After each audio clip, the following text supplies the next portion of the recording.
92-ാം സങ്കീർത്തനം നമ്മൾ വായിച്ച സങ്കീർത്തനമാണ്. ഒത്തിരി സന്തോഷം തരുന്നൊരു സങ്കീർത്തനമാണത്. അതിലെ ഓരോ വാക്യങ്ങളും നമ്മുടെ ഉള്ളിൻ്റെ ഉള്ളിൽ ബലം തരുന്നതാണ്.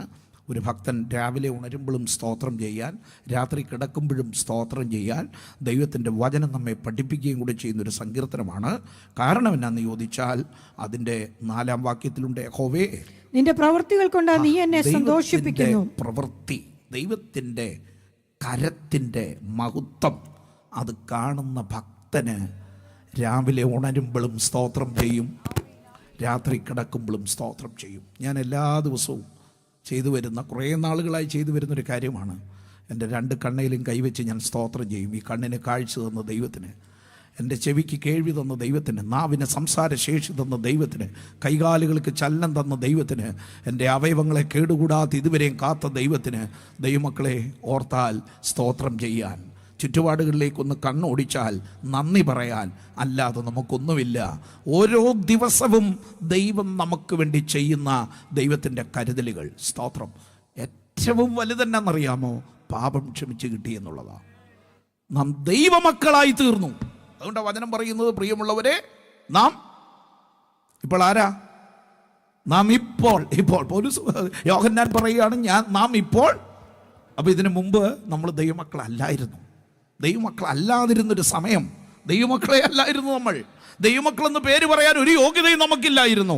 എന്നാൽ കൃപയാൽ അവൻ്റെ പുത്രൻ്റെ ചോര കൊണ്ട് നമ്മെ വീണ്ടെടുത്ത് നാം ദൈവമക്കളായി തീർന്നു. നമ്മൾ ദൈവമക്കളാണ് എന്ന ഉത്തമ ബോധ്യമുള്ളവരെ കൈ ഉയർത്തി ഒന്ന് സ്തോത്രം ചെയ്ത്, നമ്മെ ദൈവമക്കളാക്കി തീർത്ത ദൈവകൃപയാണ് നമുക്ക് സന്തോഷിക്കാനുള്ളതിൽ ഏറ്റവും വലുത്. ലംഘനം ക്ഷമിച്ചും പാപം മറച്ചും കിട്ടിയ മനുഷ്യൻ ഭാഗ്യവാൻ. ദാവീദ് അതിനകത്തൊക്കെ അങ്ങ് ആനന്ദിച്ച ആളാണ്. കാരണം പാപം ചെയ്തപ്പോഴാണ് ജീവിതത്തിൽ ദൈവകൃപയുടെ സന്തോഷം താൻ ആഴത്തിൽ അറിഞ്ഞത്. അതുകൊണ്ട് ആ സങ്കീർത്തനത്തിൽ തിരികെ കൊണ്ടുവരണേ അപ്പച്ചാ, എനിക്ക് ആ സന്തോഷം ഒന്ന് തിരിച്ചു തരണം. എനിക്ക് നഷ്ടപ്പെട്ടപ്പോൾ അതിൻ്റെ ഗൗരവം മനസ്സിലായി. ആ രക്ഷയുടെ സന്തോഷം എത്ര വലുതാണ്. അതുകൊണ്ടാ ദാവീദ് വിളിച്ചു പറഞ്ഞില്ലേ, ലംഘനം ക്ഷമിച്ചും. ആ ദൈവം തന്നതാ. ദൈവം ക്ഷമിച്ചില്ലായിരുന്നെങ്കിൽ എത്രയോ പേരോട് നമ്മൾ ക്ഷമിക്കാതിരിക്കുന്നു. ചില കാര്യങ്ങളോ, ചില വാക്കുകളോ, ചില പ്രവൃത്തികളോ നമ്മളോട് വ്യക്തിപരമായി ചെയ്തതോ, ചില കാര്യങ്ങൾ എത്ര ക്ഷമയൊക്കെ പറഞ്ഞാലും സാധനം ഇറങ്ങിപ്പോന്നില്ല. സ്തോത്രം പറയണേ, അല്ലേ? കള്ളമൊന്നും പറയാതെ പരമാർത്ഥമായിട്ട് ഞാൻ ഈ പുൾപിറ്റി പറയാം. പലതും നമുക്ക് മറക്കാൻ ആഗ്രഹമുണ്ട്, പക്ഷെ മറക്കാൻ പറ്റുന്നില്ല. എന്നാൽ കർത്താവ് നമ്മളോട് ചെയ്ത് എത്ര വലിയ കരുണയാന്ന് നോക്കിയേ. എപ്പോഴെങ്കിലുമൊക്കെ കർത്താവിൻ്റെ മനസ്സിലൂടെ ഇങ്ങനെ ഓർത്തോർത്ത് വന്നിരുന്നെങ്കിൽ, അയ്യോ ദൈവമേ, നമ്മൾ എന്തായിരുന്നു നമ്മുടെ അവസ്ഥ. എന്നാൽ നമ്മളോട് ക്ഷമിച്ച കർത്താവിനോട്, പൊറുത്ത കർത്താവിനോട്, മറന്ന കർത്താവിനോട് അവന് നമ്മളോട് കരുണ തോന്നിയത്. സ്തോത്രം. പുറപ്പാട് പുസ്തകം 9-ാം അധ്യായം അതിൻ്റെ 27-ാം വാക്യം. 1 ശമൂവേലിന്റെ പുസ്തകം 26-ാം അധ്യായം 21-ാം വാക്യം. അപ്പോൾ ഫറവോൻ ആളയച്ച് മോശയെയും അഹരോനെയും വിളിപ്പിച്ച് അവരോട്, ഈ പ്രാവശ്യം ഞാൻ പാപം ചെയ്തു, യഹോവ നീതിയുള്ളവൻ. ഫറവോൻ പറയുക. നമ്മൾ വായിക്കുമ്പോൾ തോന്നിപ്പോ ഇതിനു മുമ്പങ്ങാണ്ട് പുള്ളിയെല്ലാം ചെയ്തതൊക്കെ സ്തോത്രം. പക്ഷെ എന്നാലൊരു ഭയങ്കര കുറ്റബോധം. ഞാൻ ചിലപ്പോഴൊക്കെ ചിന്തിക്കാറുണ്ട്, ഈ ഹൃദയമെങ്കിലും ഒന്ന് കിട്ടിയിരുന്നെങ്കിൽ. ഏതാ? മിനിമം ഫറവോൻ്റെ ഹൃദയമേലും. ഫറവോൻ്റെ ഹൃദയത്തിന് 2 അർത്ഥമുണ്ട്. ഒന്ന് കഠിന ഹൃദയം, അലിയാത്ത ഹൃദയം. ഇവിടുത്തെ ഹൃദയം എങ്ങനെ ഇരിക്കുന്നറിയോ? കുറ്റബോധമുള്ള, അയ്യോ എനിക്ക് പറ്റുന്നില്ലല്ലോ. സോദർ വിൽസം ബ്രദർ സോദർ ആരാധനയിലുണ്ടല്ലോ. അപ്പൊ അങ്ങനെയുള്ള ഹൃദയം. ഞാൻ ഒന്നുകൂടെ ശ്രദ്ധിച്ചപ്പോൾ ഇതൊരു കൊട്ടാരത്തിലെ നിലവിളിയാ. എവിടുത്തെയാ? ഫറവോന്റെ കൊട്ടാരത്തിനകത്തൊരു നിലവിളി. എന്താ നിലവിളി? പാപം ക്ഷമിച്ച് കിട്ടുന്നില്ല. ഹലോ സോദർ, എപ്പോഴെങ്കിലുമൊക്കെ എൻ്റെ പാപം ക്ഷമിച്ചെന്ന് ബോധ്യം ഉണ്ടായിട്ടുണ്ടോ? ക്ഷമിക്കാത്ത പാപം വല്ലതും, ഏറ്റുപറയാത്ത പാപം വല്ലതും, ക്ഷമിക്കപ്പെടാത്ത പാപം വല്ലതും എന്നെ ഇപ്പോഴും പിന്തുടരുന്നുണ്ട്? പാപത്തോട് പാപം കൂട്ടി യാത്ര ചെയ്യുകയാണോ, അതോ പാപം ചെയ്യുമ്പോൾ അനുധവിക്കാൻ പറ്റുന്നുണ്ടോ? എനിക്കറിയത്തില്ല നിങ്ങൾ സ്തോത്രം പറയുമെന്ന്. രണ്ടാമത് വായിച്ച വാക്യം 1 ശമൂവേലിന്റെ പുസ്തകം 26-ാം അധ്യായം 21-ാം വാക്യം. ഇവിടെ ഒരു രാജാവ് ശൗൽ, അതെവിടെ വെച്ചാന്നറിയോ? മരുഭൂമിയില. ആദ്യത്തെ നിലവിളി കൊട്ടാരത്തിൽ, രണ്ടാമത്തെ നിലവിളി മരുഭൂമിയില. മരുഭൂമി കിടന്ന് നിലവിളിക്കുക. ഞാൻ എന്ത് ചെയ്തിരിക്കുന്നു? ശൗലിന്റെ നിലവിളിയാ, ഞാൻ പാപം ചെയ്തിരിക്കുന്നു. മൂന്നാമതൊരു ഭാഗം കൂടെ ഒന്ന് വായിക്കണം, എന്നിട്ട് നമുക്ക് ആ ദൂതിലേക്ക് വരാം. മത്തായിയുടെ സുവിശേഷം 27-ാം അധ്യായം 4-ാം വാക്യം. ഞാൻ കുറ്റമില്ലാത്ത രക്തത്തെ ദേവാലയത്തിന്റെ അകത്തെ നിലവിളിയാ. ആരോടാ പറയേണ്ടത്, എവിടാ പറയേണ്ടത്, എങ്ങനാ പറയേണ്ടതെന്ന് അറിയത്തില്ല. മഹാപുരോഹിതന്മാരുടെ അടുക്കൽ ചെന്നേച്ച് ഏറ്റുപറഞ്ഞൊരു കരച്ചിൽ. അവർക്കാർക്കും പാപം ക്ഷമിക്കാൻ അധികാരമില്ല കേട്ടോ. പാപം ക്ഷമിക്കാൻ ഈ ഭൂമിയിൽ അല്ല, ഈ ലോകത്തിൽ അധികാരമുള്ള ഒരുവനേ ഉള്ളൂ. അത് നമ്മുടെ വാഴ്ത്തപ്പെട്ട കർത്താവ് മാത്രമാ. പാപം ഏറ്റുപറയേണ്ടത് മനുഷ്യനോട്, മനുഷ്യർ തമ്മിലുള്ളത് പറഞ്ഞിട്ട് പാപക്ഷമ ലഭിക്കേണ്ടത് ദൈവത്തിങ്കൽ നിന്നാണ്. അതുകൊണ്ട് ഇന്ന് രാവിലെ ദൈവസന്നിധിയിൽ കടന്നു വന്നിരിക്കുന്ന ദൈവമക്കളോട് ഞാൻ ഓർപ്പിക്കട്ടെ, ദൈവസന്നിധിയിൽ എവിടെയൊക്കെ നിരപ്പ് വരണോ, എവിടെയൊക്കെ ശുദ്ധീകരണം വരണമോ, എവിടെയൊക്കെ ദൈവത്തോട് സമാധാനം ആചരിക്കണമോ, അതാണ് ഒരു ദൈവ പൈതലിന് വേണ്ടത്. സ്തോത്രം, സ്തോത്രം. ഇവിടെ ഒന്നാമത് കണ്ടത് ഫറവോന്റെ നിലവിളിയാണ്. ഞാൻ എന്ത് ചെയ്തിരിക്കുന്നു? സ്തോത്രം. എന്തായിരുന്നു ഫറവോൻ ചെയ്ത തെറ്റെന്നറിയോ? ഫറവോൻ ചെയ്ത തെറ്റ് ഇത്രയേ ഉള്ളൂ. ദൈവം പറഞ്ഞു, എന്നെ ആരാധിപ്പാൻ, എൻ്റെ ജനത്തെ ആരാധിക്കാൻ വിട്ടയച്ചില്ലെന്ന്. വല്ല പിടിയും കിട്ടുന്നുണ്ടോ? ഇവിടെ വന്ന ഇന്ന് രാവിലെ എന്തിനാ? ഇന്ന് രാവിലെ ഇവിടെ എത്തി എന്തിനാ? ആരാധിക്കാൻ. ആരാധിക്കേണ്ട പോലെ ആരാധിക്കുന്നില്ലെങ്കിൽ അത് പാപമാണെന്ന് തിരിച്ചറിഞ്ഞോണം. സ്തോത്രം. ആരാധനയ്ക്ക് വിട്ടുകൊടുക്കേണ്ട നിന്നെ, ആരാധനയിൽ സമർപ്പിക്കേണ്ട നിന്നെ, ആരാധനയിൽ ഏൽപ്പിച്ചു കൊടുക്കേണ്ട നമ്മുടെ ശരീരങ്ങള് അതിനായി സമർപ്പിക്കുന്നില്ലെങ്കിൽ വചനം പഠിപ്പിക്കുന്നു അത് പാപമാണ്. രണ്ട് പാപമാണ് ഫറവോന്റെ ജീവിതത്തിൽ പ്രധാനമായിട്ടുണ്ടായിരുന്നത്. ഒന്ന്, ആരാധനയ്ക്ക് ജനത്തെ വിട്ടില്ല. രണ്ട്, ഹൃദയകാഠിന്യം. സ്തോത്രം, സ്തോത്രം, സ്തോത്രം. ദൈവമക്കളെ, തഴമ്പിച്ച ഹൃദയവുമായി സഞ്ചരിക്കരുത്. രക്തത്താൽ ജയം. മനസ്സാക്ഷിയുടെ നൊമ്പരം നഷ്ടപ്പെട്ട് ക്രിസ്തീയ ജീവിതം ഇങ്ങനെ കറങ്ങുന്ന ചക്രം പോലെ ആയിത്തീരരുത്. പല്ലുപോയൊരു ചക്രത്തിന്റെ കറക്കം പോലെ ജീവിതമാകരുത്. ഈ ദിവസങ്ങളിൽ ദൈവസന്നിധിയിൽ ഓരോ ദൈവമക്കളിൽ നിന്നും ദൈവം ആഗ്രഹിക്കുന്നത് നിർമ്മലമായോ ഹൃദയം എന്നിൽ സൃഷ്ടിച്ച് സ്ഥിരമായൊരാത്മാവിനെ എന്നിൽ പകരണമേ.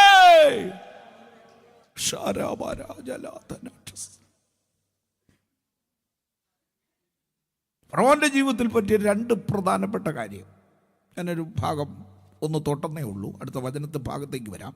രണ്ടാമത്തെ ഭാഗം ശൗലിൻ്റെ പാപം. എന്തായിരുന്നു ശൗലിൻ്റെ പാപം? ശൗലിൻ്റെ ഒന്നാമത്തെ പാപം, ദൈവം പറഞ്ഞത് അനുസരിച്ചില്ല. എന്തായിരുന്നു ദൈവം പറഞ്ഞത്? നീ അവിടെ മുഖപക്ഷം ഒന്നും നോക്കരുത്. കാണുന്ന എല്ലാറ്റിനെയും ദൈവം പറഞ്ഞതെല്ലാം അനുസരിക്കാൻ പറ്റിയില്ല. ചില ശബ്ദങ്ങൾ തനിക്ക് ഇഷ്ടമായി തോന്നി, ഇഷ്ടപ്പെട്ട ശബ്ദം കൂട്ടിക്കൊണ്ടു പോന്നു.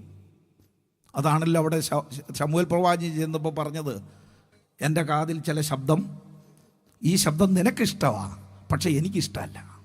ദൈവത്തിന് ഇഷ്ടമല്ലാത്ത ശബ്ദം ജീവിതത്തിലോ ഗ്രഹത്തിലോ ആത്മമണ്ഡലത്തിലോ ഉണ്ടെങ്കിൽ ഇന്ന് പകൽ അതിനെ ബ്രേക്ക് ചെയ്ത്, അതിനെ സ്റ്റോപ്പ് ചെയ്ത് അതിനെ വിട്ടുകൊടുത്ത്, അതിൽ നിന്ന് ഏറ്റുപറഞ്ഞ്, അതിൽ നിന്ന് ക്രമീകരണം വരുത്തി. ഞാൻ ദൈവമക്കളോട് ചോദിക്കുക, എല്ലാ ശബ്ദവും കർത്താവിന് ഇഷ്ടമുള്ളതാണോ? രക്തത്താൽ ജയം, രക്തത്താൽ ജയം. റിബാന ശംദര. ഞാൻ നിങ്ങളോട് വിനയപുരസരം പറയാം, ഒരു പ്രസംഗം പ്രസംഗിക്കാൻ വന്ന് ഈ പുൾപിറ്റിൽ നിൽക്കുകയല്ല ഞാൻ. ദൈവാത്മാവ് എനിക്ക് തരുന്ന ഭാരത്തിൽ നിന്ന് സഭയുടെ ജീവിത മണ്ഡലത്തിൽ ചില ദൈവപ്രവൃത്തി വെളിപ്പെടാൻ വേണ്ടി പരിശുദ്ധാത്മാവ് ആഗ്രഹിക്കുമ്പോൾ, കുടുംബ മണ്ഡലത്തിൽ, വ്യക്തിപരമായ ജീവിതത്തിൽ ഏറ്റെടുക്കേണ്ട ചില ക്രമീകരണങ്ങൾ ഏറ്റെടുത്ത് തികഞ്ഞ ശുദ്ധീകരണത്തോടെ, ദൈവഭയത്തോടെ ദൈവസന്നിധിയിലേക്ക് അടുത്തു വരാൻ ഇന്ന് രാവിലെ ദൈവാത്മാവ് ഓർപ്പിക്കുമ്പോൾ അനുതാപത്തോടെ അടുത്തു വരിക. എത്ര മിടുക്കനായാലും കൊള്ളാം. തോൾ മുതൽ ഇസ്രയേലിൽ ഇത്രയും പൊക്കമുള്ള പൊക്കത്തിൽ ഒന്നാമൻ. നിന്റെ പൊക്കമാണ് നിന്റെ അഹങ്കാരമെങ്കിൽ അത് അസ്തമിപ്പിക്കാൻ അറിയുന്നൊരു ദൈവം ഉണ്ടെന്ന് ഓർത്തോണേ. ഞാൻ പൊക്കം എന്ന് പറഞ്ഞ ശരീരസ്ഥിതിയല്ല.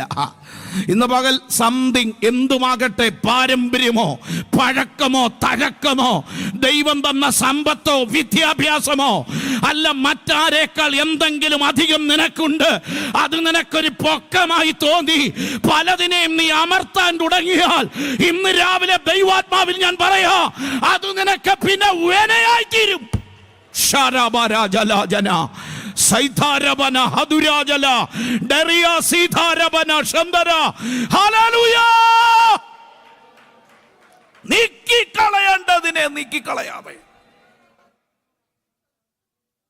ആഗാനെയൊക്കെ ജീവനോടെ പിടിച്ചുകൊണ്ടാവുന്നത് രാജാവിനെ. ദൈവം ക്ഷമിക്കാതിരുന്ന ഒന്നാമത്തെ കാര്യം പാപം. രണ്ടാമത്തെ പാപം എന്നാണെന്നറിയാമോ? ദൈവത്തോട് ആലോചന ചോദിക്കേണ്ടതിന് പകരം എവിടെ പോയി ആലോചന ചോദിക്കാൻ? വെളിച്ചപ്പാടത്തിലെടുത്ത് വഴിവിട്ട സഞ്ചാരം, വ്യവസ്ഥയില്ലാത്ത ചില ആലോചനകൾ, ദൈവകൃപയ്ക്ക് വിരോധമായ ചില ശബ്ദങ്ങളുടെ പുറകിലെ സഞ്ചാരം. രക്തത്താൽ ജയം, രക്തത്താൽ ജയം. ഇന്ന് രാവിലെ ദൈവസന്നിധിയിൽ, ദൈവമേ, ഏത് കാര്യം ചെയ്യുമ്പോഴും അവിടുത്തെ ആലോചന മാത്രം കേട്ട് ചെയ്യാൻ ഈ ദിവസങ്ങൾ എനിക്ക് നിന്റെ കൃപ വേണമെന്ന് പ്രാർത്ഥിക്കുന്ന ദൈവമക്കൾ എത്ര പേരുണ്ട്? ഒരു കാര്യത്തിന്, ഒരു സംരംഭത്തിന്, നിന്റെ കുടുംബത്തിന്, നിന്റെ തലമുറയ്ക്ക്, നിന്റെ കുഞ്ഞുങ്ങളുടെ ഭാവി വിഷയത്തിന് ഒരു തീരുമാനം കൈക്കൊള്ളുമ്പോൾ കൃത്യമായ ദൈവാലോചന. അത് കേവലം ഒരു പ്രവാചകന്റെ അടുത്ത് എന്നിരിക്കുന്ന കാര്യമല്ല. നീ മുട്ടുമടക്കുന്നിടത്ത് എന്നോട് സംസാരിക്കാൻ, നിന്നോട് സംസാരിക്കാൻ, നിനക്ക് വേണ്ട ആലോചന തരാൻ ദൈവം വിശ്വസ്തനാണ്.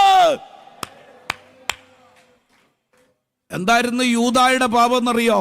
ഒന്നാമത്തെ പാപം ദ്രവ്യാഗ്രഹമായിരുന്നു. രക്തത്താൽ ജയം, രക്തത്താൽ ജയം, രക്തത്താൽ ജയം, രക്തത്താൽ ജയം. സ്തോത്രം. രണ്ടാമത്തെ കാര്യം, സുവിശേഷങ്ങളിലെ എല്ലാ ഭാവവും കൂടെ പരിശോധിച്ചാൽ 8 പ്രാവശ്യം ദൈവം അവസരം കൊടുത്തായിരുന്നു മാനസാന്തരപ്പെടാൻ. റിപ്പീറ്റ് ചെയ്ത് സാഹചര്യം എല്ലാം പറഞ്ഞു, ഇങ്ങനൊരു കാര്യം ചെയ്യാൻ പോകുന്നു, ഇങ്ങനൊരു കാര്യം ചെയ്യാൻ പോകുന്നു. ആമേൻ, ഹല്ലേലൂയ. ഒരാൾ 8 പ്രാവശ്യം അവസരം കിട്ടിയിട്ടും മാനസാന്തരപ്പെട്ടില്ല. മാനസാന്തരത്തിന് തമ്പുരാൻ അവസരം അനവധി തരുമ്പോൾ അതേറ്റെടുത്ത് മാനസാന്തരപ്പെടാതെ ഹൃദയ കാഠിന്യത്തിലൂടെ പുറം മൂടി അണിഞ്ഞ് നീ സഞ്ചരിക്കുന്ന സഞ്ചാരം, എവിടെല്ലാം ലോകത്തിൽ ആരെല്ലാം തൂങ്ങിച്ചാകുന്നു അല്ലേ? എവിടെല്ലാം ആത്മഹത്യ നടക്കുന്നു, എത്രയോ പേര് തൂങ്ങിച്ചെത്തു. പക്ഷെ ഇങ്ങനൊരു തൂങ്ങിച്ചാകൽ ലോകത്തിൽ എവിടെയെങ്കിലും കണ്ടിട്ടുണ്ടോ എന്ന് എനിക്കറിയില്ല. മേടിച്ച കയറ് പൊട്ടി, തൂങ്ങിച്ചത്തിട്ട് പൊട്ടി താഴെ വീണ് കുടല് തെറിച്ച അന്ത്യം എന്ന് പറഞ്ഞാൽ, അന്ത്യം കേൾക്കുന്നവര് കാതുപൊത്തുന്ന, കാണുന്ന കണ്ണുകൾ പൊട്ടിയടയ്ക്കുന്ന നിലയിലേക്ക് ജീവിതത്തിന്റെ അവസാനം എത്തിച്ചത് മാനസാന്തരപ്പെടാത്തത് കൊണ്ടാ. ഇന്ന് പകൽ രാവിലെ ഈ ആരാധനയിൽ ദൈവാത്മാവ് ചില വിടുതലയക്കും കേട്ടോ. പക്ഷെ അതിന് വേണ്ടതൊന്ന് മാനസാന്തരമാ വേണ്ടത്. ഒന്നുകൂടെ പറയാം, 2 മാനസാന്തരമാ. ഒന്നുകൂടെ പറയാം, വേണ്ടത് 3 മാനസാന്തരമാ. അല്ലല്ല, മാനസാന്തരപ്പെടാഞ്ഞാൽ. എന്താ വചനം പറയുന്നേ? നമ്മളിത് യാക്കോബുകാരനും നാട്ടുകാരനും ഹൈന്ദവനും ചാർച്ചക്കാരനും കവലയിലും ഉന്തിവിടാനുള്ള വാക്യമായിട്ടാ വിചാരിച്ചത്. അല്ല, വീണ്ടെടുക്കപ്പെട്ട ദൈവത്തിന്റെ പൈതലെ, രക്ഷിക്കപ്പെട്ട ദൈവമക്കളെ, നമ്മളോടാ ദൈവാത്മാവ് പറയുന്നത്. അല്ല, മാനസാന്തരപ്പെടാഞ്ഞാൽ. ഓ റിഗാന ബൗഷാന്തരാജന ദുരാജലാജട രഹസ്യന്തര. യേശുവിന്റെ നാമത്തിൽ, യേശുവിന്റെ നാമത്തിൽ, യേശുവിന്റെ നാമത്തിൽ, യേശുവിന്റെ നാമത്തിൽ ഇന്ന് രാവിലെ ആരാധന ഇരിക്കുന്ന ദൈവമക്കളെ, ഏത് മേഖലയിലാ നിനക്കൊരു മാനസാന്തരം ആവശ്യം? എവിടെയാ നിനക്കൊരു മടങ്ങിവരവ് ആവശ്യം? ഏതിലാ നീ യഥാസ്ഥാനപ്പെടേണ്ടത്? ഏതിലാ നീ നിരപ്പ് വരുത്തേണ്ടത്? അതിൽ മടങ്ങി വരിക. ഓ റിഗാമാന ശംധാരജന. യേശുവിന്റെ അധികാരമുള്ള നാമത്തിൽ ഇന്ന് പകൽ ആരാധിച്ചാട്ടെ. അല്പസമയം ഒന്ന് ഏൽപ്പിച്ചു കൊടുത്താട്ടെ. അല്പസമയം സമർപ്പിച്ചാട്ടെ.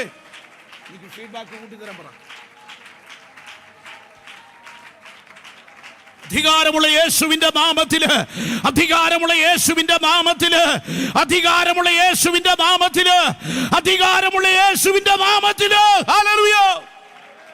ഓ പാപക്ഷമിക്ക് കിട്ടാതിരുന്ന ഫറവോന്റെ അന്ത്യം നമുക്കറിയാം. പുസ്തകത്തിൽ എഴുതിയിരിക്കുന്ന ചെങ്കടലിന്റെ താഴെ. സൈമൺ സാറൊക്കെ എഴുതിയ വരികൾ വായിച്ചാൽ അത്ഭുതപ്പെട്ടു പോകും.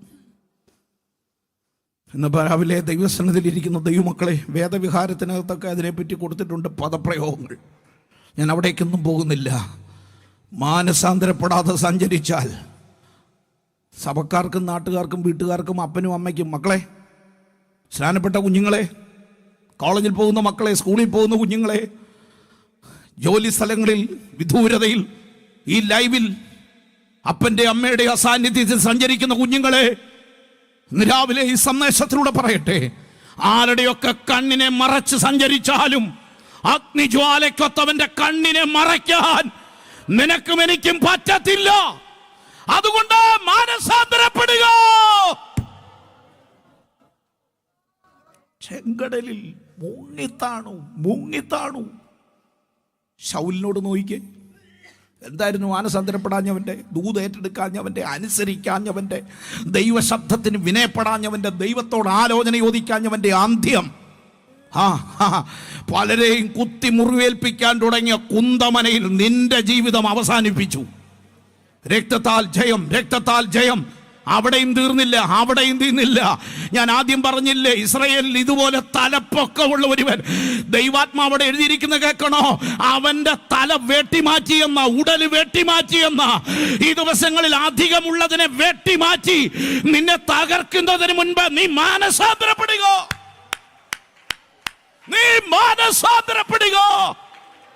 ശാരാബരാജല. ഓ റിക്കംബന്തരാജല. ഞാൻ ഈ വചനം ധ്യാനിച്ച് ദൈവസന്നിധിയിൽ കരഞ്ഞു. എന്റെ അപ്പച്ച, ഞാൻ ഏതുമില്ലെന്ന് സമ്മതിക്കുന്നു. ഇന്ന് രാവിലെ ദൈവമക്കളോട് പറയാം, മാനസാന്തരപ്പെടുക. ഒരുപക്ഷെ കമ്മിറ്റിക്കാർക്ക് ഇഷ്ടപ്പെടാത്ത, കൗൺസിലിന് ഇഷ്ടപ്പെടാത്തൊരു കാര്യം ഞാൻ പറയാം. മാനസാന്തരപ്പെടാത്തവന്റെ സ്തോത്ര കാഴ്ച വേണ്ടെന്ന് വെക്കണം സഭ.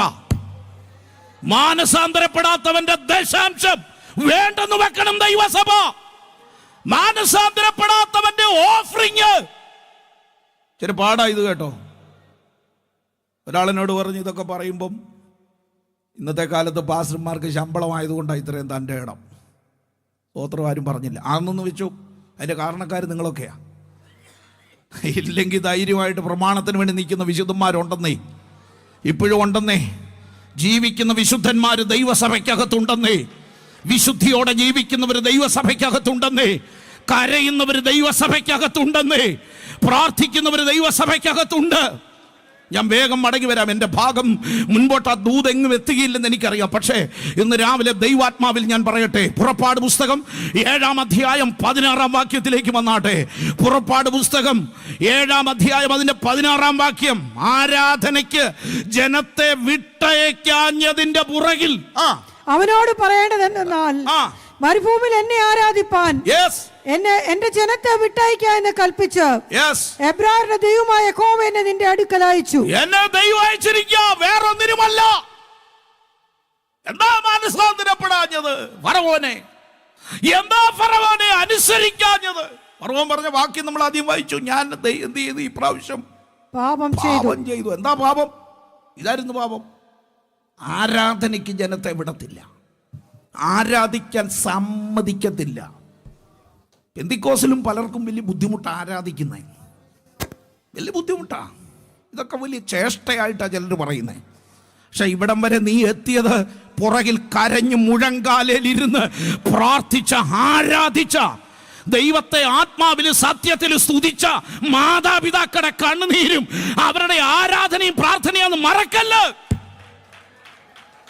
സമയമില്ല. 8-ാം അധ്യായം 2-ാം വാക്യം. ചില വാക്യം വേഗം തൊട്ട് പോകാം. നീ അവരെ വിട്ടയപ്പാൻ സമ്മതിക്കയില്ലെങ്കിൽ ഞാൻ നിന്റെ രാജ്യത്തൊക്കെയും. ഒരു കാര്യം തമ്പുരാനെ, എല്ലാ സമയവും ഇങ്ങനെ പതുക്കെ പറഞ്ഞുകൊണ്ടിരിക്കുകയില്ല. ചിലപ്പം ദൈവം ഇച്ചിരി കട്ടിയാക്കും. ആരാധിക്കാൻ വിട്ടയക്കാനാ പറഞ്ഞത്. ആരാധിക്കാൻ വിട്ടയക്കാൻ സമ്മതിക്കുകയില്ലെങ്കിൽ 8-ന്റെ 20-ാം വാക്യം. 8-ന്റെ 20 സമയമില്ല, ഉണ്ടാ. പിന്നെ യഹോവ മോശയോട് കൽപ്പിച്ചത് നീ നാളെ നന്നാ രാവിലെ എഴുന്നേറ്റ് ഫറവോന്റെ മുമ്പാകെ നിൽക്ക. അവൻ വെള്ളത്തിന്റെ അടുക്കൽ വരും. നീ അവനോട് പറയേണ്ടത് എന്തെന്നാൽ, യഹോവ ഇപ്രകാരം അരുളി ചെയ്യുന്നു, എന്നെ ആരാധിപ്പാൻ എന്റെ ജനത്തെ വിട്ടയക്കാം. നീ എന്റെ ജനത്തെ വിട്ടയക്കയില്ല എങ്കിൽ. ദൈവം ആരാധനയ്ക്ക് വലിയ പ്രാധാന്യം കൊടുക്കുന്ന ദൈവമാണ്. ആദ്യത്തെ ആ ട്യൂണൊക്കെ മാറി വരിക. ഇങ്ങനെ അധികം കാലം ഓടാന്ന് പറവോന്നെ നീ വിചാരിക്കേണ്ടെന്ന്. സ്വോത്രം. 9-ാം അധ്യായത്തിന്റെ 1-ാം വാക്യം. മോശയോട് കൽപ്പിച്ചത് നീ ഫറവോന്റെ അടുക്കൽ ചെന്ന് അവനോട് പറയേണ്ടതെന്നാൽ, എബ്രായരുടെ ദൈവമായ യഹോവ ഇപ്രകാരം അരുളി ചെയ്യുന്നു, ആരാധിപ്പാൻ എന്റെ ജനത്തെ വിട്ടയക്ക. 13-ാം വാക്യം. 9-ന്റെ 13. അപ്പോൾ യഹോവ മോശയോട് കൽപ്പിച്ചത് നീ നന്നാ രാവിലെ എഴുന്നേറ്റ് ഫറവോന്റെ മുമ്പാകെ നിന്ന് അവനോട് പറയേണ്ടതെന്നാൽ, ദൈവമായ യഹോവ ഇപ്രകാരം അരുളി ചെയ്യുന്നു, ആരാധിപ്പാൻ എന്റെ ജനത്തെ വിട്ടയക്കാം. ദൈവം പറയാ ഫറവോനോട്, ഫറവോൻ പാപം ചെയ്തെന്ന് പറഞ്ഞ ഇതായിരുന്നു കുഴപ്പം. ആരാധനയ്ക്ക് സമ്മതിക്കുകയില്ല. ആരാധന പുള്ളിക്ക് ഇഷ്ടമല്ല. ദൈവം നേരത്തെ എന്തോ ഇതെന്നറിയാവോ? നേരത്തെയൊക്കെ വായിച്ചു തുടങ്ങിയതിൻ്റെ അല്പം കൂടെ ഗൗരവമായിട്ടൊരു പദപ്രയോഗം. 10-ാം അധ്യായം 3-ാം വാക്യം. അങ്ങനെ മോശയും അഹരോനും ഫറവോന്റെ അടുക്കൽ ചെന്ന് അവനോട് പറഞ്ഞെന്തെന്നാൽ, എബ്രായരുടെ ദൈവമായ 5 പ്രാവശ്യം മുകളിൽ വായിച്ച 5 പ്രാവശ്യം പറഞ്ഞതിലും ഗൗരവമായിട്ട് ഇവിടെ കടിപ്പിക്കാൻ തുടങ്ങി. ദൈവം പറയുന്ന പദം ശ്രദ്ധിച്ചോണം. അങ്ങനെ മോശയും അഹരോനും ഫറവോന്റെ അടുക്കൽ ചെന്ന് അവനോട് പറഞ്ഞതെന്തെന്നാൽ, എബ്രായരുടെ ദൈവമായ യഹോവ ഇപ്രകാരം അരുളി ചെയ്യുന്നു, എന്റെ മുമ്പാകെ നിന്നെ തന്നെ താഴ്ത്തുവാൻ. ദൈവമക്കളെ, ആരാധനയിൽ വെളിപ്പെടേണ്ട 1-ാം ഭാഗം സമ്പൂർണമായി താഴ്ത്തണം. താഴ്ത്തുന്നേന്ന് പാട്ട് പാടിയത് കൊണ്ടോ, താഴ്ത്തുന്നുണ്ട് 1000 പ്രാവശ്യം പറഞ്ഞത് കൊണ്ടോ, ഇനി താഴ്മയുടെ അടയാളമായി താഴെ ഇരുന്നാലോ താഴ്മയാകത്തില്ല. താഴ്ത്തുക എന്ന് പറഞ്ഞ ഹൃദയത്തിന്റെ അന്തർഭാഗത്ത് നിന്ന് ദൈവസന്നിധിയിൽ നെടുമ്പാട് വീഴുന്ന ഒരു ഹൃദയം നിനക്കുണ്ടാകണം. ഏറ്റവും വലിയ തെളിവ്, സ്വർഗത്തിൽ തനിക്കുണ്ടായിരുന്ന മുഴുവൻ മഹത്വവും വെടിഞ്ഞ് ഈ താണലോകത്തിലേക്ക് വന്നു താഴ്ത്തി. നമ്മുടെ വാഴ്ത്തപ്പെട്ട കർത്താവിന്റെ മനസ്സുണ്ടാകുക. തീർന്നില്ല, വായിച്ച ആ വാക്യം. എന്റെ മുമ്പാകെ നിന്നെ തന്നെ താഴ്ത്തുവാൻ എത്രത്തോളം നിനക്ക് മനസ്സില്ലാതിരിക്കും. എത്രത്തോളം നിനക്ക് മനസ്സില്ലാതിരിക്കും. എന്നെ ആരാധിപ്പാൻ എന്റെ ജനത്തെ വിട്ടയക്കാം. എന്റെ ജനത്തെ വിട്ടയപ്പാൻ നിനക്ക് മനസ്സില്ലെങ്കിൽ ഞാൻ നാളെ നിന്റെ രാജ്യത്തെ യേശുവിന്റെ നാമത്തിൽ 5 പ്രാവശ്യം വിട്ടയക്കാം, ആരാധിക്കാൻ പറഞ്ഞു. 6-ാം പ്രാവശ്യം പറഞ്ഞു, ഇനി പറഞ്ഞുകൊണ്ടിരിക്കുകയല്ല, ഞാൻ ചിലത് ചെയ്യാൻ പോവുക. ദൈവം ദീർഘക്ഷമയുടെ ദൈവമാണ്. പക്ഷേ അതിന് നമ്മൾ പരീക്ഷിക്കാൻ ഇടം കൊടുക്കല്ല്. ദൈവം ക്ഷമിക്കുന്നത് കൊണ്ട് ദീർഘക്ഷമയോടെ നടത്തുമ്പോൾ അതൊരു എന്താ പറയണ്ടേ, ആദായമായി, ഇതൊരു അനുഗ്രഹമായി, കുഴപ്പമില്ലായ്മയായി മുൻപോട്ട് സഞ്ചരിക്കരുത്. അവിടെ വിനയപ്പെടാൻ ദൈവത്തിന്റെ ആത്മാവ് ഇന്ന് പകൽ ചിലരോടായി ദൂത് പറയുക. ഈ ദിവസങ്ങളിൽ ദൈവസഭ ആരാധനയിലേക്ക് മടങ്ങി വരണം. വളരെ സ്പഷ്ടമായിട്ടൊരു ദൂത് പറയുക. ആരാധിക്കാൻ വിട്ടുകൊടുക്കണം, ആരാധിക്കാൻ സമർപ്പിക്കണം. ആരാധന ദൈവത്തിന്റെ ഇഷ്ടത്തിൽപ്പെട്ടതാണ്. ദൈവം വളരെ ഗൗരവമായി പറയാം. സ്തോത്രം. ദൈവജനത്തിൽ എഴുതിയിരിക്കുന്ന ഉത്സവം ആചരിക്കുന്ന പുരുഷാരത്തിന്റെ സന്തോഷവും സ്തോത്രവുമായ സ്വരത്തോടുകൂടെ എവിടെയാ ചെല്ലണ്ടേ? ദൈവസന്നിധിയിലേക്ക്. ഒരു ദൈവത്തിന്റെ പൈതൽ ദൈവസന്നിധിയിലേക്ക്. ഒരു കാര്യം ദൈവാത്മാവിനോട് പറഞ്ഞു, ദൈവത്തിന്റെ കരം നീട്ടുന്നതിന് മുൻപ് നീ അവന്റെ സന്നിധിയിൽ ഏൽപ്പിച്ച താഴ്മ ധരിച്ച് യഥാസ്ഥാനപ്പെട്ട് അവനെ ആരാധിക്കേണ്ട വണ്ണം ആരാധിക്കാൻ. എങ്ങനെ ആരാധിക്കണം? 42-ാം സങ്കീർത്തനം 4-ാം വാക്യത്തിൽ ഞാൻ ആ വാക്യം പറഞ്ഞ വാക്യം എഴുതിയിട്ടുണ്ട്. ആമേൻ. 42-ാം സങ്കീർത്തനം 4-ാം വാക്യം ഒന്നുകൂടെ. സന്തോഷവും സ്തോത്രവുമായ ഈ ആരാധനയിൽ വന്നിരുന്ന് ഒരു നല്ല സ്തോത്രം പറയാൻ നിന്റെ വാതുറക്കണം. ഞാൻ ചോദിക്കട്ടെ, ഡോക്ടറുടെ അടുത്ത് എന്ന് വെച്ചാൽ ഡോക്ടർ ശ്വാസം വലിച്ചു വിടെന്ന് പറഞ്ഞാൽ അങ്ങേറ്റം വലിക്കത്തില്ലേ? ആ ടെലസ്കോപ്പൊക്കെ അങ്ങോട്ട് വെച്ച് ഡോക്ടർ ഒന്ന് തൊടുമ്പോഴേ ഏതൊക്കെ ടെസ്റ്റ് പറഞ്ഞാലും ഒരു പ്രയാസവും ഇല്ല. ഇവിടെ തമ്പുരാന്റെ തിരുസന്നിധിയിൽ വന്ന് അതരം തുറന്ന് ആരാധിക്കാൻ, ദൈവം തന്ന ബലത്തിന് തക്കവണ്ണം അവന് ബലം കൊടുക്കാൻ, ദൈവം നിനക്ക് ചെയ്ത നന്മയ്ക്ക് തക്കവണ്ണം. റോമാലേഖനം 14-ാം അധ്യായം അതിന്റെ 7-ാം വാക്യം എളുപ്പം വായിക്കാം. 14-ാം അധ്യായം അതിന്റെ 7-ാം വാക്യം. നമ്മിൽ ആരും തനിക്കായി തന്നെ ജീവിക്കുന്നില്ല. ഇന്ന് പകൽ ഇവിടെ ഇരിക്കുന്ന ദൈവമക്കൾ ഓർത്തോണം, നമ്മിൽ ആരും തനിക്കായി തന്നെ ജീവിക്കുന്നില്ല, തനിക്കായി തന്നെ മരിക്കുന്നുമില്ല. 17-ാം വാക്യം. 17 ദൈവരാജ്യം ഭക്ഷണവും പാനീയവുമല്ല, നീതിയും സമാധാനവും പരിശുദ്ധാത്മാവിൽ സന്തോഷവും അത്രേ. ആത്മാവിൽ ആനന്ദിക്കാൻ പറ്റുന്നതാ ദൈവരാജ്യം. നമ്മളെ എവിടെ ഇരുത്തിയിരിക്കുന്ന വചനം പഠിപ്പിക്കുന്നേ? ദൈവരാജ്യത്തിലാ, സ്വർഗത്തിലാ. ദൈവരാജ്യത്തിൽ ഇരിക്കുന്ന വിളിക്കപ്പെട്ട ദൈവത്തിന്റെ പൈതൽ ഓരോ ആരാധനയിലും വരുമ്പോൾ ആത്മാവിൽ ദൈവത്തെ ആരാധിക്കണം. സ്തോത്രം. ആരെ നോക്കണ്ടെന്നേ, ഒരു പരിസരവും നോക്കണ്ട. നിനക്ക് ആരാധിക്കാൻ ദൈവം തരുന്ന മുഴുബലവും അവന്റെ നാമത്തിന് തക്ക മഹത്വം കൊടുത്ത് അവനെ എങ്ങനെയൊക്കെ ആരാധിക്കാമോ അങ്ങനെ ദൈവത്തെ ആരാധിക്കുന്ന ഒരാത്മനിയോഗത്തിന്റെ ആരാധന. ഈ ദിവസങ്ങളിൽ ദൈവത്തെ ആരാധിക്കേണ്ട വണ്ണം ആരാധിക്കാൻ ഏൽപ്പിച്ചു കൊടുക്കാൻ പരിശുദ്ധാത്മാവ് വ്യക്തമായി സംസാരിക്കുമ്പോൾ എന്റെ ദൈവത്തിന്റെ മുൻപിൽ അവനെ ആരാധിക്കട്ടെ.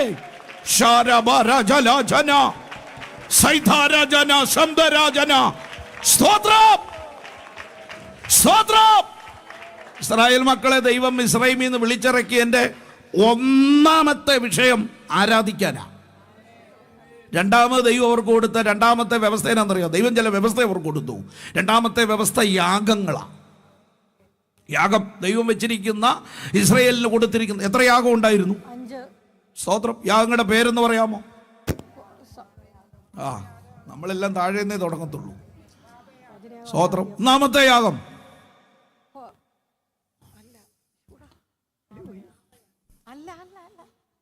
അല്ലെന്നെങ്കിലും പറഞ്ഞല്ലോ.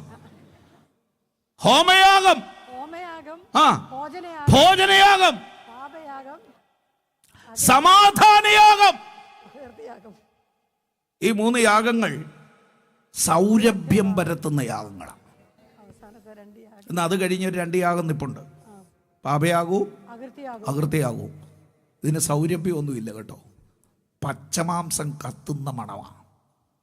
അത് കാൽവറിക്ക് നിഴലാണ്. എന്തിനു വേണ്ടിയാണെന്നറിയാമോ? എൻ്റെ നിന്റെ ദുർഗന്ധം മുഴുവൻ ലോകത്തിൻ്റെ മുൻപിൽ പരിഹാസമാകാതെ, അപമാനമാകാതെ, നീ ശത്രു നിന്നെ അമ്മാനമാടിക്കളയാതിരിപ്പാൻ നിനക്ക് വേണ്ടി അവസാനത്തുള്ളി രക്തവും ഊറ്റി തന്ന അവൻ്റെ പരമയാഗം ആ യാഗത്തിൻ്റെ മുൻപാകെ ഇന്ന് പകൽ ദൈവസന്നിധിയിൽ അടുത്തു വന്നിരിക്കുന്ന ദൈവമക്കളോട് ഞാൻ പറയട്ടെ, ഓരോ ആരാധനയിലും ദൈവത്തിൻ്റെ പ്രസാദം വെളിപ്പെടേണ്ടതിന് ഇന്ന് പകൽ നമ്മളെ തന്നെ ഏൽപ്പിച്ചു കൊടുക്കണം. നമ്മെ വിളിച്ചിരിക്കുന്നത് ദൈവത്തെ ആരാധിപ്പാൻ, 2 അവന് യാഗമർപ്പിക്കാൻ. എബ്രായ ലേഖനം 13-ാം അധ്യായം 15-ാം വാക്യം. നേരത്തെ ഒരാൾ പറഞ്ഞു പുതിയ നിയമസഭയ്ക്ക് കൊടുത്തൊരു യാഗമാ. എന്തുവാ? നന്മ ചെയ്യുവാനും നാമത്തെ ഏറ്റുപറയുന്ന അധരഫലം എന്ന സ്തോത്രയാഗം. 13-ാം അധ്യായത്തിന്റെ 15-ാം വാക്യമാ വായിക്കുന്നത്. അതുകൊണ്ട് അവൻ മുഖാന്തരം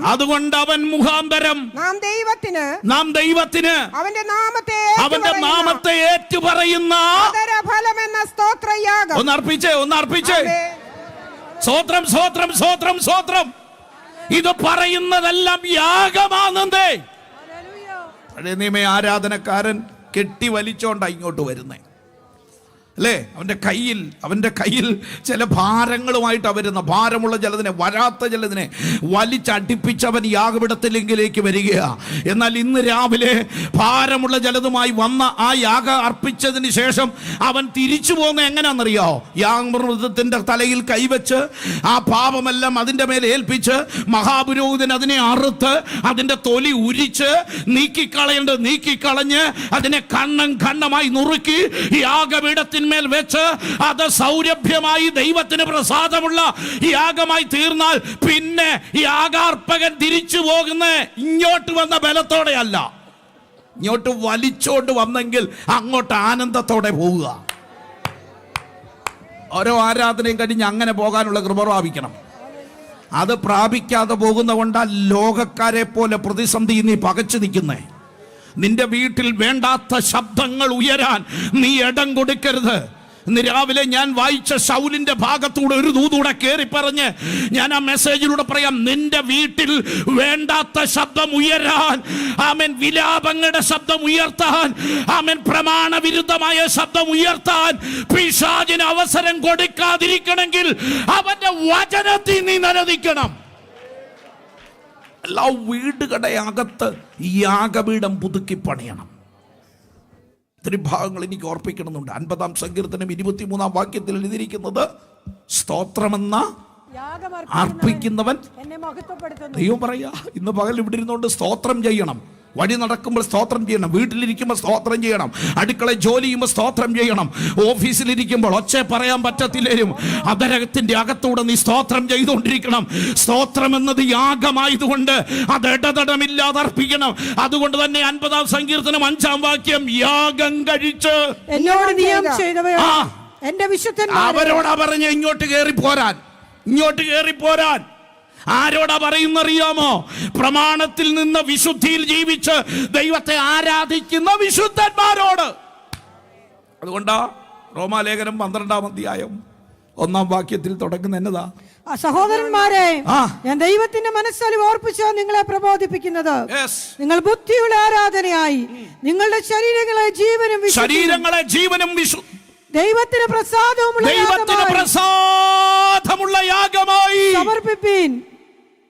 ശരീരം വിശുദ്ധമാകണം. ആരാധനയ്ക്ക് വന്നിരിക്കുന്ന ദൈവമക്കളോട് ഞാൻ ഒന്നുകൂടെ പറയാം, ശാരീരിക ശുദ്ധി ദൈവസന്നിധിയിൽ ഇത് വലിയ ഗൗരവമാകട്ടോ. ഒരിക്കലും ഒരാരാധനയിലും ഒരു ഒരുക്കമില്ലാതെ വരല്ലേ.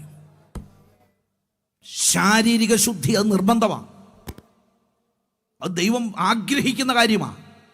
കേവലം അത് ശാരീരിക ശുദ്ധിയിൽ മാത്രം തീരരുത്.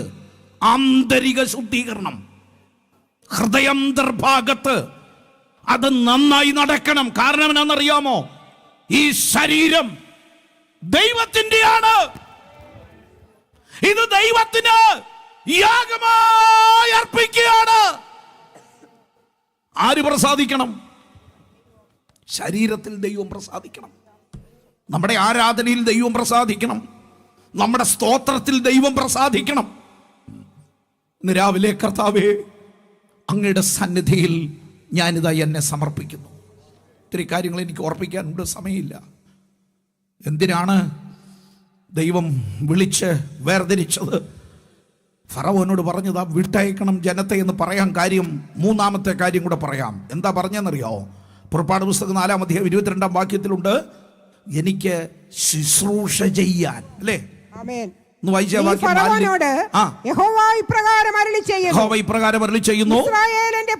ഇസ്രായേൽ എന്റെ പുത്രൻ, എന്റെ ആദ്യജാതൻ തന്നെ. ദൈവം പറഞ്ഞൊരു പദം കണ്ടോ? ഫറവോനോട് പറയാ, മോശയെ കൊണ്ട് പറയുക, ഇസ്രായേൽ ആരാ? എന്റെ പുത്രൻ, എന്റെ പുത്രൻ, എന്റെ ആദ്യജാതൻ തന്നെ. എനിക്ക് ശുശ്രൂഷ ചെയ്യുവാൻ, ആരാധിക്കാൻ വിളിച്ചിറക്കിയ ദൈവം, തേജോമനായ ദൈവം അവരോട് പറയുക, ഫറവോനോട് പറയുക, മോശയോട് പറയുക, നീ ചെന്ന് അവനോട് പറ, എനിക്ക് ശുശ്രൂഷ ചെയ്യുവാൻ, എനിക്ക് ശുശ്രൂഷ ചെയ്യാൻ എന്റെ പുത്രനെ വിട്ടയക്കണമെന്ന് ഞാൻ നിന്നോട് കൽപ്പിക്കുന്നു. വെളിപ്പാട് നിങ്ങൾക്ക് കിട്ടുന്നുണ്ടോ ഈ വാക്യം വായിച്ചിട്ട്? ഒരു പാസ്റ്ററുടെ തൊഴിലല്ലിത്. വിളിക്കപ്പെട്ട സകല വിശുദ്ധന്മാർ ഓർത്തോണം, നീ ദൈവത്തിന്റെ പുത്രനാ. അവന്റെ പുത്രന്റെ ചോര കൊടുത്ത് വിലയ്ക്ക് വാങ്ങിയ വിശുദ്ധന്മാരെ, നാം അവന്റെ പുത്രന്മാരാ. ഇന്ന് പകൽ ദൈവം പറയാ, എനിക്ക് ശുശ്രൂഷ ചെയ്യാൻ, എനിക്ക് ശുശ്രൂഷ ചെയ്യാൻ. സ്തോത്രം.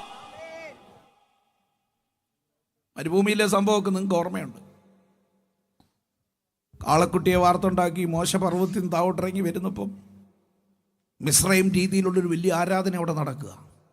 അതീവ സങ്കടവും തീഷ്ണതയും അകത്ത് കയറിയ മോശ കാളക്കുട്ടിയെ തല്ലി പൊട്ടിച്ച്, ഇത് പൊട്ടിച്ച് ഇസ്രായേൽ മക്കളെ എന്ത് ചെയ്തു?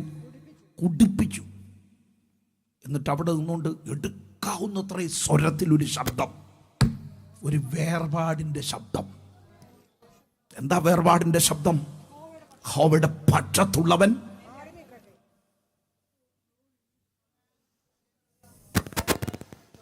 സത്യത്തിൽ ആദ്യം വരേണ്ടത് ആരാന്നറിയാവും? സ്ഥാനം കൊണ്ട് രൂപേന. പുറപ്പാടിൻ്റെ ഗണമനുസരിച്ച് യഹൂദയാ, അല്ലേ? അവരെ ഗണമായി വിട്ട കൂട്ടത്തിലൊക്കെ മുമ്പിൽ പോയ പുള്ളി ആരാ? യഹൂദയാ. ഇവരൊക്കെയാ വരേണ്ടത്. മുമ്പിൽ വരേണ്ട പലരും പുറകോട്ട് മാറിയപ്പോൾ ഒരുത്തൻ മുമ്പോട്ട് കയറുക. ഇവൻ ആരായിരുന്നറിയോ? പുറകിൽ കിടന്നവനാ. അപ്പൻ ശപിച്ച ലേവി. രക്തം ജയം. ഞാനൊരു കാര്യം ഇന്ന് പകൽ ദൈവാത്മാവിൽ വിളിച്ചു പറയാം, നീ പ്രമാണത്തിൽ നിന്നാൽ, വിശുദ്ധിയിൽ നിന്നാൽ, ദൈവം നിന്നെ എത്തിക്കേണ്ട പോലെ മുമ്പിൽ കൊണ്ടുവരും. പ്രമാണം വിട്ട് നീ സഞ്ചരിച്ചാൽ ഒരു കാര്യം നീ ഓർത്തോണം, സ്വർഗത്തിലെ ദൈവം നിന്നെ എവിടോട്ട് തള്ളണോ അവിടോട്ട് തള്ളാൻ മടിയില്ലാത്ത ദൈവമാ. അതുകൊണ്ട് ഈ ദിവസങ്ങളിൽ നന്നായി ഭയപ്പെടണം. എനിക്ക് ഒരു കാര്യം കൂടെ പിടികിട്ടി. വേദപുസ്തകത്തിൽ ആകെ ഒറ്റ ഗോത്രത്തിൻ്റെ പേരിലേ ഒരു പുസ്തകമുള്ളൂ, അതും പ്രമാണം എഴുതിയ പുസ്തകം. എന്തുവാ? എന്നാ മുമ്പിൽ വന്നതിൻ്റെ രഹസ്യം?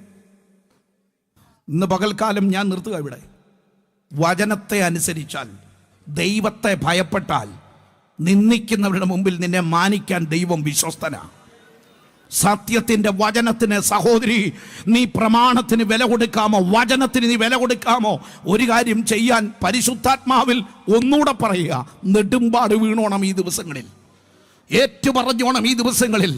അവൻ്റെ കോപത്തിന് നീ പാത്രമാകരുത്. അവൻ ക്ഷമിക്കും തോറും അവൻ്റെ ദീർഘക്ഷമയെ നീ പരീക്ഷിക്കരുത്. അതുകൊണ്ട് ഈ ദിവസങ്ങളിൽ കർത്താവേ, ഇതാ ഞാൻ എന്നെ സമർപ്പിക്കുന്നു. ഒരു വലിയ അവസരം ദൈവസഭയുടെ മുൻപിൽ ഈ ദൂതുമായി ചേർത്ത് ഞാൻ പറയാം. അടുത്ത 5-ാം തീയതി മുതൽ ഈ ആലയത്തിൽ നെടുമ്പാട് വീഴാൻ ഒരു അവസരമാണ്. ഹല്ലേലൂയ. സഭയ്ക്ക് ഒരുമിച്ച് നിങ്ങൾക്ക് ആർക്ക് വേണേലും ഏത് സമയത്തും ഈ ആലയം തുറന്നിട്ട് പ്രാർത്ഥനയ്ക്ക് ഇവിടെ ഉണ്ട്. രാവിലെ, വൈകുന്നേരം, ഞായറാഴ്ച ഉച്ച കഴിഞ്ഞ് തുടങ്ങുന്ന പ്രാർത്ഥന 12-ാം തീയതി ഞായറാഴ്ച വരെ ഇവിടെ ഉണ്ട്. പരിശുദ്ധാത്മാവിൽ ആരാധിച്ച് പ്രാർത്ഥിക്കാനുള്ള അവസരം, ഈ സഭയ്ക്ക് വേണ്ടി പ്രാർത്ഥിക്കാൻ ആദ്യം വേണ്ടത്, അതിനു മുൻപ് ഓരോ കുടുംബവും ശുദ്ധീകരണം പ്രാപിച്ചോണം. ഓരോ വ്യക്തികളും ശുദ്ധീകരണം പ്രാപിച്ചോണം. ഓരോ ജീവിതങ്ങളും ആമേൻ ദൈവസന്നിധിയിൽ ഏൽപ്പിച്ചോണം. ഒരാഴ്ച ദൈവസന്നിധിയിൽ സഭ ഇവിടെ മുട്ടുമടക്കുമ്പോൾ ആ കൂടെ മുഴങ്കാലും അടക്കി ചില വിടുതലുമായിട്ട് നിന്നെ ഒതുക്കുന്ന, നിന്നെ പുറകോട്ട് വലിക്കുന്ന, നിന്നെ മുൻപോട്ട് വിടത്തില്ലെന്ന് വാദിക്കുന്ന ചില പാരമ്പര്യ ശക്തികളെയും വാദഗതികളെയും തകർത്ത് നിനക്ക് മുന്നേറാൻ പരിശുദ്ധാത്മാവ് ഒരു അവസരം തരുമ്പോൾ ആമേൻ പാപം ഏറ്റുപറഞ്ഞ് പ്രാർത്ഥിച്ച് ദൈവസന്നിധിയിൽ നെടുമ്പാട് വീണ് അവന്റെ വചനത്തിന് മുമ്പിൽ വിറയലോടെ അടുത്തു വന്നാൽ അവൻ നമ്മെ അനുഗ്രഹിപ്പാൻ ശക്തനായ ദൈവമാ. ഓ റിബലഹദന, അല്പനിമിഷം കണ്ണുകളെ അടച്ചാട്ടെ, ഒന്ന് പ്രാർത്ഥിക്കാൻ ഏൽപ്പിച്ചു കൊടുത്താട്ടെ. ദൈവത്തിന്റെ ആത്മാവ് ഇന്ന് രാവിലെ ശക്തമായി ഓർപ്പിക്കുന്നു. അവന്റെ വാഗ്ദത്ത വചനങ്ങളുടെ മുൻപിൽ, അവന്റെ വചനത്തിന് മുൻപിൽ എല്ലാവരും ഏൽപ്പിച്ചാട്ടെ. യേശുവിന്റെ നാമത്തിൽ അല്പസമയം ഒന്ന് പ്രാർത്ഥിച്ചാട്ടെ. അല്പസമയം ഗ്ലോറി, 1-2 മിനിറ്റ് പ്രാർത്ഥനയ്ക്കായി ഏൽപ്പിച്ചു കൊടുത്താട്ടെ. Glory, hallelujah. യേശുവിന്റെ നാമത്തിൽ, യേശുവിന്റെ നാമത്തിൽ സൈന്യങ്ങളുടെ യഹോവ നമ്മുടെ കൂടെയുണ്ട്. യാക്കോബിന്റെ ദൈവം നമ്മുടെ ദുർഗമായി, നമ്മുടെ ബലമായി, നമ്മുടെ പരിചയമായി, നമ്മുടെ കോട്ടയായി, നമ്മുടെ ഗോപുരമായി, നമ്മുടെ രക്ഷയായി, നമ്മുടെ രക്ഷകനായി ഇന്ന് രാവിലെ ഇവിടെ വന്നിരിക്കുന്ന കർത്താവിന് അല്പസമയം ഒന്ന് സ്തോത്രം ചെയ്യ്, അല്പസമയം ഒന്ന് സ്തോത്രം ചെയ്യ്. എല്ലാ കണ്ണും അടച്ചാട്ടെ. ആര് കണ്ണു തുറന്നിരിക്കാനല്ല കുഞ്ഞുങ്ങളെ, പ്ലീസ്. എല്ലാ യൗവനക്കാരും, എല്ലാ സഹോദരിമാരും, എല്ലാ പ്രിയപ്പെട്ടവരും ഇന്ന് രാവിലെ എവിടെയാണൊരു മാനസാന്തരം, എവിടെയാണൊരു യഥാസ്ഥാനം, എവിടെയാണൊരു മടങ്ങിവരവ്, എവിടെയാണൊരു നിരപ്പ്, എവിടെയാണൊരു ശുദ്ധീകരണം, എവിടെയാണ് എനിക്ക് ദൈവസന്നിധിയിൽ ആകേണ്ട പോലെ ആകേണ്ടത്, ഇന്ന് രാവിലെ സമർപ്പിക്കാൻ തയ്യാറുള്ള എത്ര പേരുണ്ട്? ആ നാവുകളെ വിട്ടുകൊടുത്താട്ടെ, ആ ശരീരത്തെ ഒന്ന് വിട്ടുകൊടുത്താട്ടെ. ഇന്ന് പകൽ ദൈവത്തിന്റെ പ്രസാദം ഇവിടെ വെളിപ്പെടട്ടെ.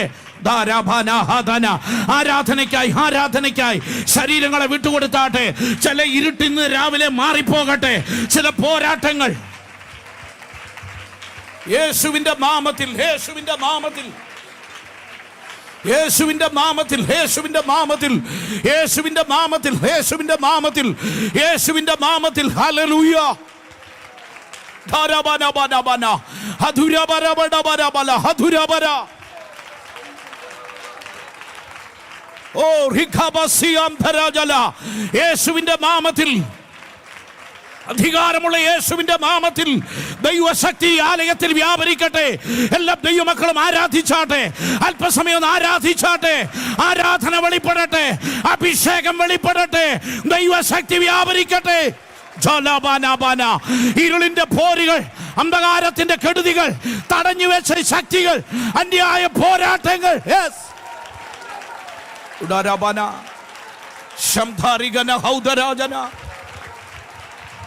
യേശുവിന്റെ നാമത്തിൽ, യേശുവിന്റെ നാമത്തിൽ ആത്മാവിൽ അല്പസമയം ദൈവത്തെ സ്തുതിച്ചാട്ടെ. നാവുകളെ വിട്ടുകൊടുത്താട്ടെ, കരങ്ങളെ വിട്ടുകൊടുത്താട്ടെ. ആത്മശക്തിയിൽ ദൈവത്തെ സ്തുതിച്ചാട്ടെ.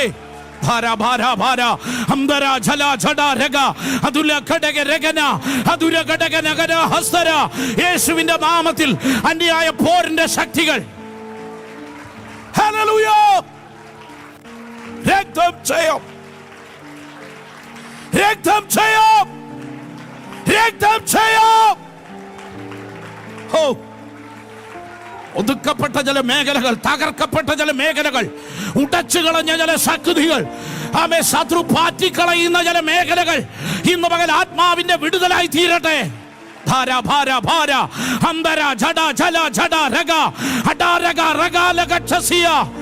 യേശുവിന്റെ നാമത്തിൽ ചില പിന്മാറ്റ ഹൃദയങ്ങൾ ചികിത്സിക്കപ്പെടട്ടെ. മടങ്ങി വരവ് ആമേൻ വ്യക്തികളിൽ ഉണ്ടാകട്ടെ. യഥാസ്ഥാന ഈ ദിവസങ്ങൾ ഉണ്ടാകട്ടെ. ആരാധന പുനഃസ്ഥാപിക്കപ്പെടട്ടെ.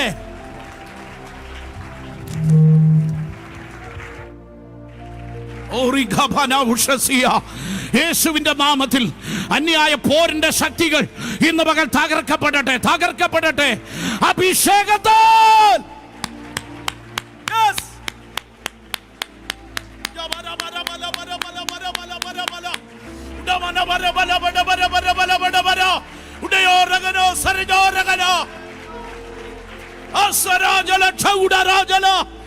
യേശുവിന്റെ നാമത്തില് ഞാൻ പിടിക്കും, ഞാൻ പിന്തുടരും, എന്റെ ആശയം അവരാൽ പൂർത്തീകരിക്കും. വാദിക്കുന്ന ചില ഫറവോന്യ ശക്തികൾ തകരുന്ന ദിവസം